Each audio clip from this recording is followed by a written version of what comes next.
ಕೆಲವರು ಹೇಳ್ತಾರೆ ತುಂಬ ಕಷ್ಟಪಟ್ಟು ಕೆಲಸ ಮಾಡ್ತೀನಿ ಸರ್, ಪೇಂಟ್ ಕೆಲಸ ಮಾಡ್ತೇನೆ ಸರ್, ಆಮೇಲೆ ಕಟ್ಟಡ ಕೆಲಸ ಮಾಡ್ತೇನೆ, ಸುಸ್ತಾಗುತ್ತೆ ಬಂದು ಕುಡಿತೇನೆ ಅಂತ ಹೇಳ್ತಾರೆ. ಎಲ್ಲ ನೆವಗಳು ಇದೆಲ್ಲ. ಸುಸ್ತಾದವರು ಬೇಕಾಗ್ತಾರೆ ಇದ್ದಾರೆ, ಅದಕ್ಕೆ ಕೊಡ್ತವೆ ಟ್ರೀಟ್ಮೆಂಟ್ ಅಲ್ಲ.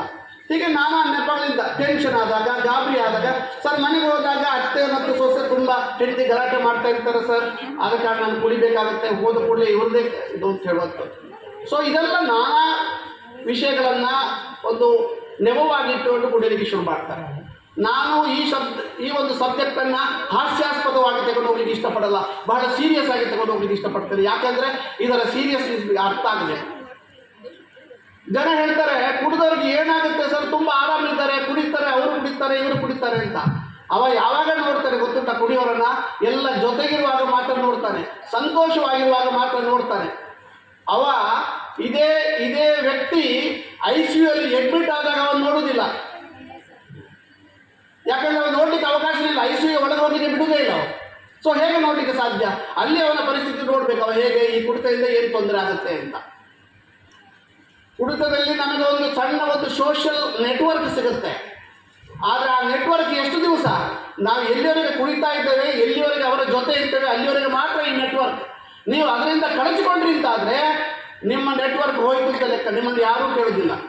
ಹಿಂದೆ ನಾನು ನನ್ನ ವೃತ್ತಿಯನ್ನು ಶುರು ಮಾಡುವಾಗ ಹೆಣ್ಣು ಮಕ್ಕಳು ಬರ್ತಿದ್ರು ಗಂಡನ್ನು ಕರ್ಕೊಂಡು, ಸರ್ ಹೇಗಾದರೂ ಮಾಡಿ ಇವರ ಕುಡಿತವನ್ನು ನಿಲ್ಲಿಸಿ ಸರ್ ಅಂತ. ಇವತ್ತು ದೊಡ್ಡ ಆಫೀಸರ್ ಇರ್ತಾರೆ ಒಂದು ಕಾರ್ಖಾನೆಯಲ್ಲಿ, ಹೆಂಡತಿ ಒಂದು ಮಾಮೂಲಿ ಸ್ಯಾರಿ ಉಟ್ಕೊಂಡು ಕುತ್ತಿಗೆಯಲ್ಲಿ ಆ ಕರಿಬಡಿ ಅದನ್ನು ದಾರದಲ್ಲಿ ಪೋಲಿಸಿರ್ತಾರೆ, ದಾರ ಮಾಮೂಲಿ ನೂಲು ದಾರದಲ್ಲಿ, ಅದಕ್ಕೆ ಒಂದು ಕೊಂಡಿ ಅರಸಿನ, ಅದಕ್ಕೆ ಮಾಂಗಲ್ಯ ಇಲ್ಲ, ಅದನ್ನು ಮಾರಿದ್ದಾರೆ. ಆ ಅರಸಿನ ಕೊಂಡಿಯನ್ನು ಹಾಕ್ಕೊಂಡು ಅವ್ರು ಬಂದಿರ್ತಾಳೆ, ಸರ್ ಹೇಗಾದರೂ ಇವಳನ್ನು ಬದುಕಿಸಿ ಸರ್ ಅಂತ. ಅವಳು ಅಡ್ಮಿಟ್ ಮಾಡಿದಾಗ ಅವಳ ಜೊತೆ ಇರ್ತಾಳೆ. ಆದರೆ ಇವತ್ತಿನ ಪರಿಸ್ಥಿತಿ ಬದಲಾಗಿದೆ.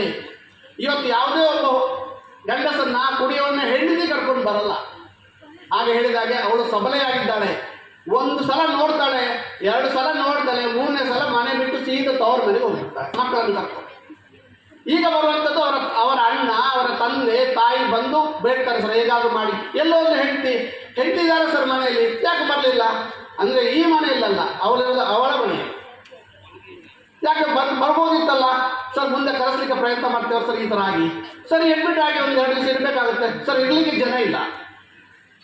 ಹಾಗಾದ್ರೆ ಏನು ಮಾಡಬೇಕು? ಡಿಅಡಿಕ್ಷನ್ ಸೆಂಟರ್ಗೆ ಹಾಕಿ ಸರ್, ನೀವೇ ನೋಡ್ಕೊಳ್ಳಿ ಅಂತ. ಇದು ಇವತ್ತಿನ ಪರಿಸ್ಥಿತಿ. ಇದೆಲ್ಲ ಸಾಮಾನ್ಯವಾಗಿ ಉಪಯೋಗಿಸುವಂತಹ ವಸ್ತುಗಳು. ಅದು ಮದ್ಯ ಇರ್ಬೋದು, ತಂಬಾಕು ಇರ್ಬೋದು, ಗಾಂಜಾ, ಕೋಕೇನ್, ನಾನಾ ಥರದ ವಿಷಯಗಳಿದೆ. ಇದು ಸಾಮಾನ್ಯವಾಗಿ ಸಿಗುವಂಥದ್ದು. ಈಗ ಮಾದಕ, ಅದನ್ನು ಡಿಪೆಂಡೆನ್ಸ್ ಅಂತ. ಈ ಮಾದಕ ದ್ರವ್ಯ ಎಲ್ಲರೂ ಸೇವಿಸ್ತಾರೆ ಅಂತ ಹೇಳ್ತೀನಿ. ಸಾಮಾನ್ಯವಾಗಿ ಅದರ ಪರ್ಸೆಂಟೇಜ್ ಮುಂದೆ ಹೇಳ್ತಾರೆ, ಎಲ್ಲರೂ ಸೇವಿಸ್ತಾರೆ ಈ ಮಾದಕ ದ್ರವ್ಯಗಳಂತ.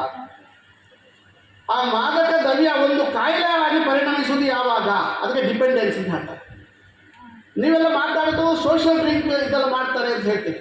ಆದರೆ ಒಂದು ವ್ಯಕ್ತಿಗೆ ಅದು ತೊಂದರೆ ಕೊಡಲಿಕ್ಕೆ ಶುರು ಆಗುವಾಗ ಅದನ್ನು ಡಿಪೆಂಡೆನ್ಸ್ ಅಂತ ಹೇಳ್ತಾರೆ. ಅಂದರೆ ಅದಕ್ಕೆ ತಾಳಿಕೆ ಅಥವಾ ಡಿಪೆಂಡೆನ್ಸ್ ಅಂತ ಹೇಳ್ತಾರೆ. ಇದು ಅದಕ್ಕೆ ಇಲ್ಲಿ ಅದರ ಪುರಾವೆಗಳಿದೆ. ವ್ಯಕ್ತಿ ತನ್ನ ಜವಾಬ್ದಾರಿಯನ್ನು ನಿರ್ಲಕ್ಷಿಸ್ತಾನೆ. ಅದು ಯಾವುದೇ ಮಾದಕ ವಸ್ತು ಇರ್ಬೋದು. ತಾನು ಏನು ಕೆಲಸ ಮಾಡಬೇಕೋ ಅದನ್ನು ಅವನು ಮಾಡೋದಿಲ್ಲ. ಅವನು ಕೆಲಸಕ್ಕೆ ಹೋಗುವುದಿಲ್ಲ. ಹೆಚ್ಚಿನ ಸಂದರ್ಭದಲ್ಲಿ ಕುಡಿತದ ಬಗ್ಗೆನೇ ಆಲೋಚನೆ ಮಾಡ್ತಾನೆ. ಅವರ ಜೀವನ ಎಲ್ಲವೂ ಕುಡಿತದ ಬಗ್ಗೆ ಆಗ್ತದೆ. ನಾನು ಕೆಲವೊಂದು ಗ್ರೂಪಲ್ಲಿ ನೋಡ್ತೇನೆ, ನಮ್ಮ ಸೋಕೋಲ್ಡ್ ಸಿವಿಲೈಸ್ಡ್ ನಾಗರಿಕ ಗ್ರೂಪ್ ಅಂತ ಇದೆ. ಆ ನಾಗರಿಕ ಗ್ರೂಪಲ್ಲಿ ಕೂಡ ಮೆಸೇಜ್ಗಳೆಲ್ಲ ಇದಕ್ಕೆ ಸಂಬಂಧಪಟ್ಟದೇ. ಅವರು ಚಿಯರ್ಸ್ ಮಾಡೋದು ಕೂಡ ಈ ಬಾಟ್ಲಿ ಕೊಟ್ಟೆ ಚಿಯರ್ಸ್ ಮಾಡೋದು. ಅಂದರೆ ಅವರು ಎಲ್ಲ ಆಲೋಚನೆಗಳೆಲ್ಲ ಇದರಲ್ಲೇ. ನಾಗರಿಕ ಸಮಾಜ ಕೂಡ ಇದನ್ನೇ ಉತ್ಪ್ರೇಕ್ಷೆ ಮಾಡ್ತಾ ಇದೆ ಅಂತ ಹೇಳ್ತಾ ಇದೆ. ಕೆಲಸಕ್ಕೆ ಗೈರು ಹಾಜರಾಗುವಂಥದ್ದು, ಹೆಂಡತಿ ಮಕ್ಕಳನ್ನು ನಿರ್ಲಕ್ಷಿಸುವಂಥದ್ದು, ಯಾವುದೇ ಖರ್ಚಿಗೆ ದುಡ್ಡು ಕೊಡದೆ ಮನೆಯಲ್ಲಿದ್ದ ಸಾಮಾನೆಲ್ಲ ಮಾರುವಂಥದ್ದು. ಮನೆಯಲ್ಲಿ ಏನೂ ಇರುವುದಿಲ್ಲ, ದೊಡ್ಡ ಆಫೀಸರ್ ಆಗಿರ್ತಾರೆ, ಸಾಲ ಮಾಡುವಂಥದ್ದು. ಆಮೇಲೆ ಸ್ವಲ್ಪ ಶುರು ಮಾಡ್ತಾರೆ, ಸ್ವಲ್ಪ ಆಮೇಲೆ ಜಾಸ್ತಿ ಕುಡಿಬೇಕಾಗುತ್ತೆ. ಯಾಕಂದರೆ ಅದೇ ಖುಷಿ ಸಿಗಬೇಕಾದ್ರೆ ಅವನು ಜಾಸ್ತಿ ಅಮೌಂಟ್ ಅನ್ನು ಜಾಸ್ತಿ ಪ್ರಮಾಣದಲ್ಲಿ ಅವನು ಆ ವಿಷಯವನ್ನು ಸೇವಿಸಬೇಕಾಗುತ್ತೆ. ಅದಕ್ಕೆ ಟಾಲರೆನ್ಸ್ ಅಂತ ಹೇಳ್ತಾರೆ. ಮೊದಲು ಒಂದು 60 ml 80 ml 90 ml ಅಥವಾ 180 ಕ್ವಾರ್ಟರ್ ಹೋಗೋದು ಕ್ವಾರ್ಟರ್ ಗಟ್ಟಲೆ ಹೋಗಿರುತ್ತೆ. ಅದಕ್ಕೆ ಕಡಿಮೆ ಕುಡಿದ ಕೂಡಲೇ ಅವನಿಗೆ ಕೈಕಾಲು ನಡುಕ ಬರುತ್ತೆ. ಕುಡಿಯೋದಿದ್ರೆ ಅದರ ವಿಡ್ರಾಲ್ ಸಿಂಪ್ಟಮ್ಸ್ ಅಂತ ಬರುತ್ತೆ. ಕೈಕಾಲು ನಡಕ ಬಂದು ನಿದ್ದೆ ಬಾರದೇ ಇರೋದು, ಸುಸ್ತಾಗೋದು, ರಾತ್ರಿ ಎಲ್ಲ ಓಡಾಡುವಂಥದ್ದೆಲ್ಲ ಇರುತ್ತೆ. ಅದಕ್ಕೆ ಡೆಲೀರಿಯಂ ಅಂತ ಹೇಳ್ತಾರೆ. ಈ ಥರದ ನಾನಾ ಥರದ ಹಿಂತೆಗೆದ ಚಿಹ್ನೆಗಳು ಕೂಡ ಆ ವ್ಯಕ್ತಿಯಲ್ಲಿ ಬರ್ತದೆ.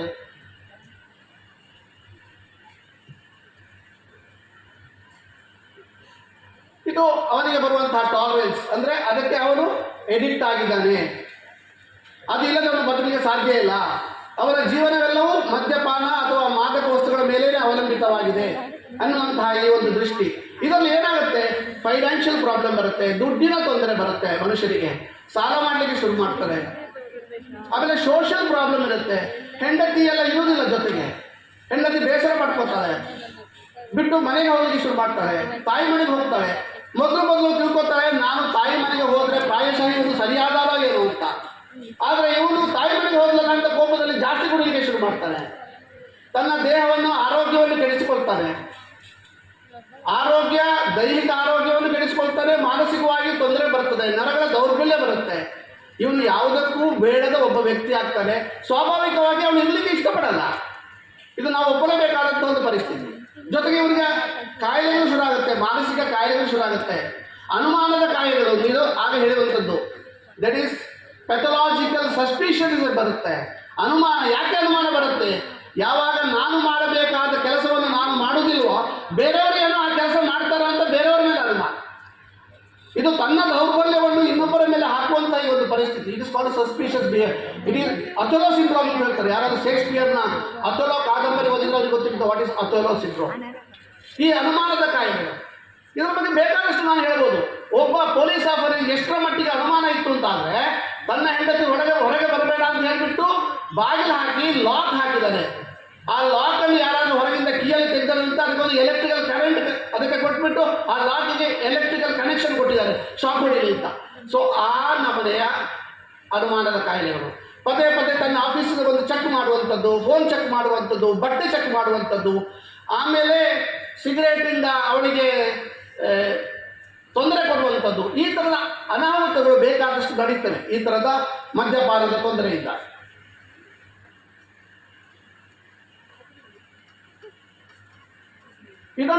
ಇದರ ಆ ಒಂದು ಮದ್ಯಪಾನ ಅಥವಾ ಯಾವುದೇ ಮಾದಕ ವಸ್ತುಗಳ ಮೇಲೆ ಹತೋಟಿ ತಪ್ಪುತ್ತೆ ಆ ವ್ಯಕ್ತಿಗೆ, ಅವ ದಾಸನ ಆಗ್ತಾನೆ. ಆಗ ಅವನಿಗೆ ಇವ ಡಿಪೆಂಡೆಂಟ್, ಅದಕ್ಕೆ ಅವಲಂಬನೆ ಆಗಿದೆ ಅಂತ ನಾವು ಹೇಳ್ತೇವೆ. ಅವನು ಮೆಡಿಕಲ್ ಲೀಗಲ್ ಕೇಸಸ್ ಬರ್ಬೋದು. ಅವನಿಗೆ ಹೆಚ್ಚಿನ ಎಲ್ಲ ಘಟನೆಗಳು, ಅದು ಹೆಚ್ಚಿನ ಘಟನೆಗಳು ಸಂಭವಿಸುವುದು ಸಾಯಂಕಾಲದ ನಂತರ, 7 o'clock ನಂತರ, ಈವ್ನಿಂಗ್ ಅವರ್ಸಲ್ಲಿ. That is also under intoxication. Whether it is alcohol ಇರ್ಬೋದು ಅಥವಾ ಗಾಂಜಾ ಅಥವಾ ಯಾವುದೇ ರೀತಿಯ ಮಾದಕ ವಸ್ತುಗಳು. ಹೆಚ್ಚಿನ ಅಪಘಾತಗಳು ಸಂಭವಿಸುವುದು ಸಾಯಂಕಾಲದ ಹೊತ್ತಲ್ಲಿ ಅಂಡರ್ ಇಂಟಾಕ್ಸಿಕೇಶನ್. ಜೊತೆಗೆ ನೀವು ನೋಡಿರ್ಬೋದು, ಸಾಮಾನ್ಯ ಮನುಷ್ಯ ಒಬ್ಬ ಭಾವನಾತ್ಮಕವಾದ ಜೀವಿ. ಈ ಭರತಖಂಡದಲ್ಲಿ ಹುಟ್ಟಿದಂತಹ ಪ್ರತಿಯೊಬ್ಬನು ಕೂಡ ಭಾವನಾತ್ಮಕವಾದ ಜೀವಿ. ಆ ಭಾವನೆಗಳು ಯಾವಾಗ ಹೋಗ್ತದೆ ಅಂದರೆ, ಈ ಥರದ ಮಾದಕ ವಸ್ತುಗಳು ಮನುಷ್ಯನಿಗೆ ಹೋದಾಗ ಭಾವನೆಗಳು ಇಲ್ಲವಾಗ್ತದೆ. ನೀವು ನೋಡಿರ್ಬೋದು, ಈ ದುಡ್ಡು ಕೊಡ್ತಾರಲ್ಲ ಸಾಲ, ಅವರು ಅದನ್ನು ವಸೂಲು ಮಾಡಲಿಕ್ಕೆ ಹೋದಾಗ ಅವರು ಮಾಮೂಲಿಯಾಗಿ ಕೊಡಿ ಅಂತ ಕೇಳಲಿಕ್ಕೆ ಬರೋದಿಲ್ಲ. ಅವರು ಹೋಗೋದು ಸ್ವಲ್ಪ ಕುಡ್ಕೊಂಡೇ, ಸ್ವಲ್ಪ ಏನಾದರೂ ಸೇರಿಕೊಂಡೇ ಹೋಗೋದು, ಕೊಡ್ತೇ ಇಲ್ವೋ ಅಂತ. ಯಾಕಂದರೆ ಸ್ವಾಭಾವಿಕವಾಗಿ ಮನುಷ್ಯರಿಗೆ ಮಾತಾಡಲಿಕ್ಕೆ ಬರೋದಿಲ್ಲ. ಅಲ್ಲ, ಸ್ವಲ್ಪ ಕೊಡಿ ಅಂತ ಕೇಳುವಷ್ಟೇ ನಮಗೆ ಧೈರ್ಯ ಇರೋದು, ಬೇಗ ಕೊಡಿ, ಸ್ವಲ್ಪ ಕಷ್ಟ ಇದೆ ಅಂತ. ಆದರೆ ಇವರು ಹಾಗಲ್ಲ. ಇವರು ಫೈನಾನ್ಸ್ನವರು, ಇವರು ಸ್ವಲ್ಪ ಕುಡ್ಕೊಂಡೆ ಅಥವಾ ಆ ಥರದ ಒಂದು ಮಾದಕ ವಸ್ತು ತಗೊಂಡೇ ಹೋಗೋದು. ಯಾಕಂದರೆ ಜೋರು ಮಾಡಬೇಕಲ್ಲ, ದುಡ್ಡು ಬರಬೇಕಲ್ಲ. ಈ ಥರದ ನಾನಾ ವಿಕೃತಗಳು ಈ ಪ್ರಪಂಚದಲ್ಲಿ, ಈ ಸಮಾಜದಲ್ಲಿ ನಡೀಲಿಕ್ಕೆ ಮೂಲ ಕಾರಣ ಇದೆ ಮಾದಕ ವಸ್ತು.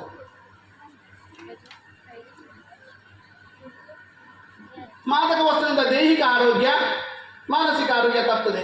ಫಸ್ಟ್ಗೆ ನಮಗೆ ಅನಿಸುತ್ತೆ, ಅವ ಕುಡಿಯೋಕ್ಕೆ ಶುರು ಮಾಡ್ತಾನೆ ಸಾಯಂಕಾಲದ ಹೊತ್ತು, ಆಮೇಲೆ ಜಾಸ್ತಿ